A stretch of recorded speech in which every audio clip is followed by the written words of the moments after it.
एक गांव में एक आदमी रहता था। टोपी बेचना उसका काम था। अपने गांव के साथ ही वह आसपास के दूसरे गांवों में भी घूम घूम कर टोपियां बेचा करता था। वह रोज सुबह एक बड्ढी सी टोकरी में ढेर सारी रंग बिरंगी टोपियां भरता और उसे सिर पर लाद कर घर से निकल जाता।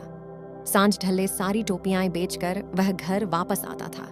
एक दिन अपने गांव में टोपियां बेचने के बाद वह पास के एक दूसरे गांव जा रहा था। दोपहर का समय था।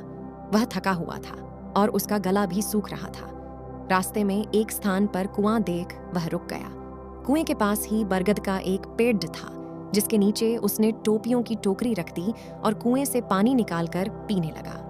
प्यास बुझ जाने के बाद उसने सोचा कि थोड़ी देर सुस्ताने के बाद ही आगे बढ़ना ठीक होगा।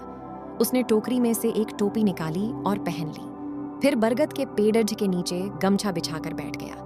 वह थका हुआ तो था ही, जल्दी ही उसे नींद आ गई।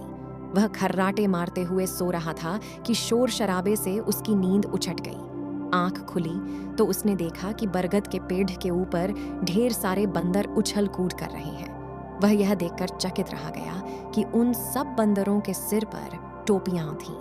उसने अपनी टोपियों की टोकरी की ओर दृष्टि डाली तो सारी टोपियां नदारद पाई।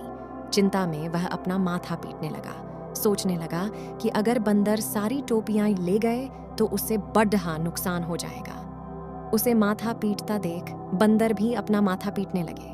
बंदरों को नकल उतारने की आदत होती है। वे टोपी वाले की नकल उतार रहे थे। बंदरों को अपनी नकल उतारता देख टोपी वाले को टोपियां वापस प्राप्त करने का एक उपाय सूझ गया। उपाय पर अमल करते हुए उसने अपने सिर से टोपी उतार कर फेंक दी। फिर क्या था, बंदरों ने भी अपनी अपनी टोपियां उतार कर फेंक दी। टोपी वाले ने झटपट सारी टोपियां टोकरी में इकट्ठी की और आगे की राह पकड़ी डडीली। शिक्षा, मॉरल ऑफ द स्टोरी: सूझबूझ से हर समस्या का हल निकाला जा सकता है।